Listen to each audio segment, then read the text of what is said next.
You know, I've directly seen the impact of the federal involvement in the transportation industry in the sense that I have some very good friends of mine who work at Austin Bridge, and they have moved their headquarters here from Texas to build some of the large bridges, large roadways, the 303 on the outskirts of town. And you know, I was not a fan of the stimulus money to begin with. I'm still not a fan of it because I'm, like I said earlier, I'm not sure where all the money went. But at least I know that it did go to some of the federal programs and it did provide some jobs. It kept some of my friends in business. Some of them have work just because of that federal money.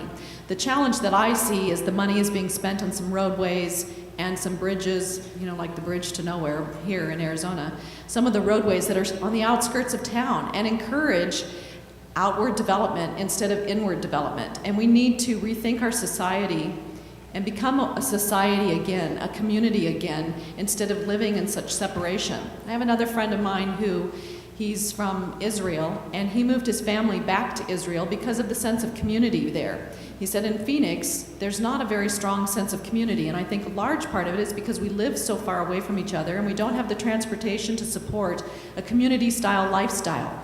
And we need to rethink that, and I would like to do that on the, you know, going back to Washington, is to encourage a city community sense to bring us back together. And I think we can do that at the federal level. And it begins with transportation and rethinking our way of life.